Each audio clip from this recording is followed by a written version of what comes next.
ഈ മേഘക്കടലിന് മുകളിൽ നിൽക്കുമ്പോൾ മനസ്സ് എല്ലാം മറന്ന് സന്തോഷത്തിൽ അലിഞ്ഞു ചേരുകയാണ്. സൂര്യൻ ഉദിക്കാൻ വൈകും, പക്ഷേ ഉദിച്ചാൽ ഇരുട്ടിന്റെ ഓർമ്മ പോലും ഇല്ലാതാകും. അതുപോലെ ജീവിതത്തിലെ മികച്ച നേട്ടങ്ങൾ വൈകിയാലും ക്ഷമയോടെ കാത്തിരിക്കുന്ന ഹൃദയങ്ങൾക്ക് അതിന്റെ മാധുര്യം പൂർണ്ണമായി അനുഭവിക്കാൻ സാധിക്കും.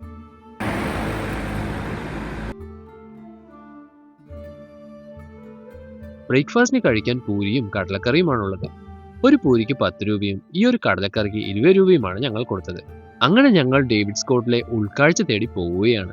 ഡേവിഡ് സ്കോട്ട് ട്രയൽ ഇന്ത്യയിലെ ഏറ്റവും മനോഹരമായ ട്രക്കിംഗ് പാതകളിൽ ഒന്നാണ്. ഈ പാത വടക്കുകിഴക്കൻ സംസ്ഥാനമായ മേഘാലയയിലെ ഖാസി മലനിരകളിലൂടെ കടന്നുപോകുന്നു. പ്രകൃതിയുടെ അതുല്യമായ സൗന്ദര്യവും ചരിത്രപരമായ പ്രാധാന്യവും ഒത്തുചേർന്നതാണ് ഈ ട്രക്കിംഗ്. 1800കളിൽ ബ്രിട്ടീഷ് ഭരണകാലത്ത് ബ്രിട്ടീഷ് ഓഫീസറായിരുന്ന ഡേവിഡ് സ്കോട്ടിന്റെ നേതൃത്വത്തിലാണ് ഈ പാത നിർമ്മിച്ചത്. ആസാം, ബംഗ്ലാദേശ് പ്രദേശങ്ങൾ തമ്മിലുള്ള വ്യാപാര ഗതാഗതത്തിന് ഇത് ഉപയോഗിച്ചിരുന്നു. അതുകൊണ്ടാണ് ഈ പാതയ്ക്ക് ഡേവിഡ് സ്കോട്ട് ട്രയൽ എന്ന് പേര് ലഭിച്ചത്. പടികം പോലെ തെളിഞ്ഞ പുഴയുടെ അടിത്തട്ടിൽ സൂര്യപ്രകാശം തൊടുന്ന നിഴൽ രൂപം, അത് നമ്മളും പ്രകൃതിയും തമ്മിലുള്ള നിശബ്ദമായ ഒരു സംഭാഷണമാണ്. ചെറിയ തടയണകളും വെള്ളക്കെട്ടുകളും ഈ പാതയിൽ പലയിടത്തുമുണ്ട്. കുന്നിൻ മുകളിലേക്ക് കയറിപ്പോകുന്ന വീതിയുള്ള കല്ലുപാകിയ പടികൾ, ഇരുവശങ്ങളിലും പച്ചപ്പും കുറ്റിച്ചെടികളും നിറഞ്ഞ മനോഹരമായൊരു നടപ്പാതയാണിത്. പൈൻ കാടുകൾ, കുന്നുകൾ, തെളിനീർ ഒഴുകുന്ന അരുവികൾ, പഴയ കൽപ്പാലങ്ങൾ എന്നിവ ഈ യാത്രയിലെ മനോഹരമായ കാഴ്ചകളാണ്. ഈ മലയുടെ മുകളിൽ കുറച്ച് മനുഷ്യർ താമസിക്കുന്നുണ്ട്. ഞങ്ങൾ അവിടെ ഷൂട്ട് ചെയ്യാൻ ശ്രമിച്ചുവെങ്കിലും അവിടെയുള്ളവർക്ക് ക്യാമറയുടെ മുന്നിൽ വരാനും നമ്മളോട് സംസാരിക്കാനും ഒരു താല്പര്യക്കുറവ്. അതുകൊണ്ട് ഞങ്ങൾ അവിടുത്തെ കാഴ്ചകൾ കണ്ട് തിരിച്ചിറങ്ങി. പക്ഷെ ഉള്ളത് പറയാലോ, അവിടെ നമുക്ക് ഗ്രാമീണ ഭംഗി അടുത്തറിയാൻ കഴിയും. ആരും കൂടെയില്ലാത്ത വെറും പ്രകൃതിയും നാമും മാത്രമുള്ള ഈ നിമിഷം. ഈ നിശബ്ദതയിൽ കേൾക്കുന്നത് കാറ്റിന്റെ ശബ്ദമല്ല, മറിച്ച് ഹൃദയത്തിന്റെ യഥാർത്ഥ നാദമാണ്. താഴെ കാണുന്ന വളഞ്ഞു പുളഞ്ഞ വഴികൾ, അത് നമ്മൾ പിന്നിട്ട വഴികളാണ്. അങ്ങനെ ഞങ്ങൾ ഒരു ബാംബു കഫേയിൽ എത്തിയിരിക്കുകയാണ്.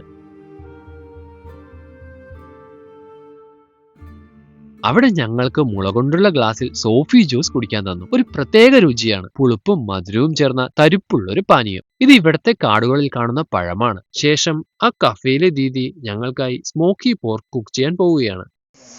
Hi, my name is Banisha Wanyang. Now I'm going to cook smoky pork.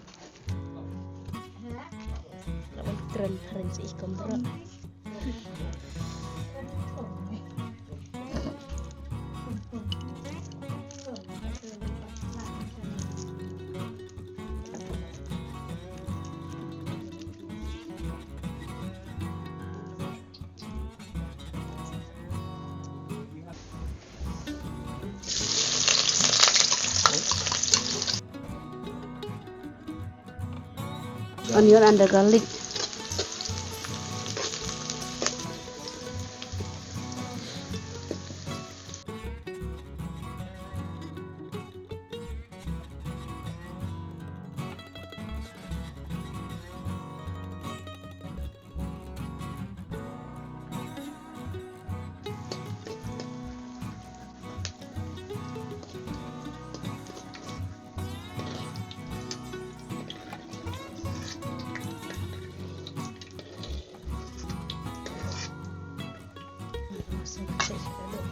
Now I'll put this pork.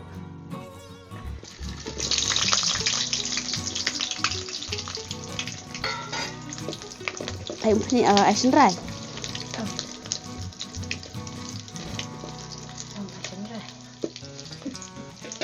I can.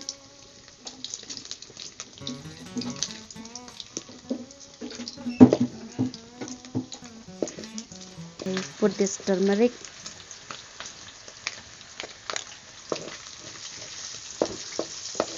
And some salt.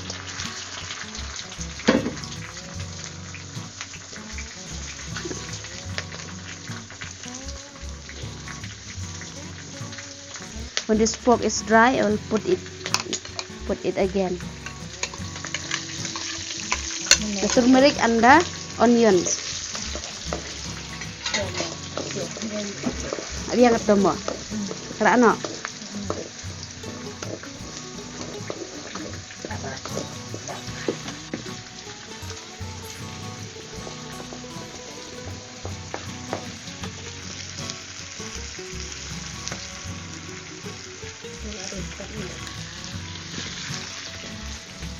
hơi đi bên đây nè.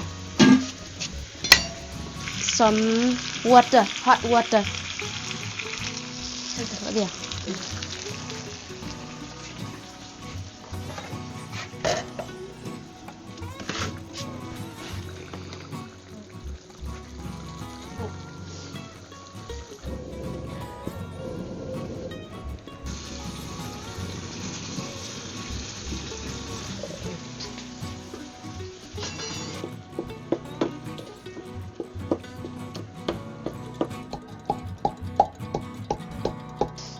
Black pepper powder.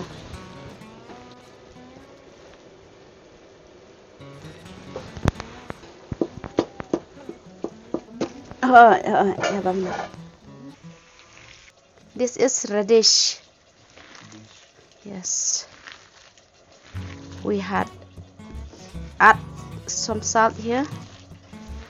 Then we had to put water.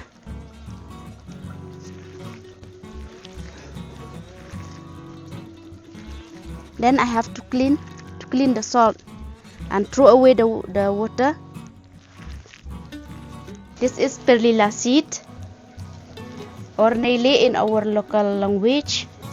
So we had to fry it for some times, and then we grind it till it is become powder, and then we mix with the radish.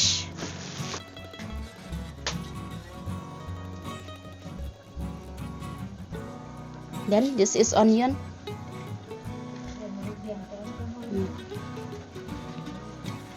This is ginger. We have to cut it into small pieces. Ginger. Some salt again.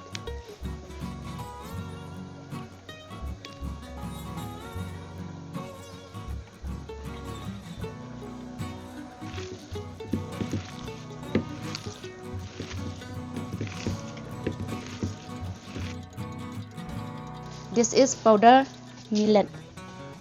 We grind it till it is become powder like this. When the water is boiled, then we have to add in just one cup of water. We add 1 spoon of millet.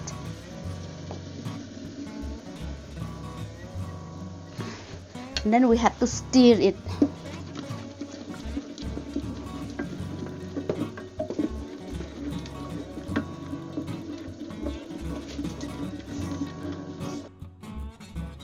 All the vegetables here are only from our local village and they are organic.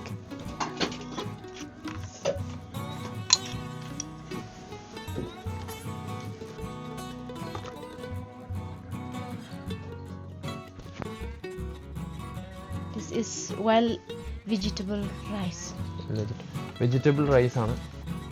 ശേഷം ഞങ്ങൾക്ക് കഴിക്കാനായി vegetable റൈസും smoky പോർക്കും പിന്നെ കുറച്ചു പാത്രത്തിൽ പല തരത്തിലുള്ള ചമ്മന്തികളും മത്തൻ കറിയും പച്ച ഇലകളും ഉരുളക്കിഴങ്ങ് കറിയും ഞങ്ങൾക്കായി നിരത്തി വെച്ചു. ഇതൊക്കെയാണ് ഇവിടുത്തെ ആവാസ വ്യവസ്ഥയ്ക്ക് അനുയോജ്യമായ ഭക്ഷണങ്ങൾ. ഇതിന് മൊത്തമായി ഞങ്ങൾ കൊടുത്തത് 500 രൂപയാണ്. Thank you Didi. അങ്ങനെ ഡേവിഡ് സ്കോട്ടിലെ കാഴ്ചകൾ കണ്ട് ഇവിടുന്ന് ന്യൂ ഇയർ ആഘോഷിക്കാൻ ഞങ്ങൾ ഷിലോങ് സിറ്റിയിലേക്ക് പോവുകയാണ്. അപ്പോൾ ഫ്രണ്ട്സ്, എല്ലാം പറഞ്ഞ പോലെ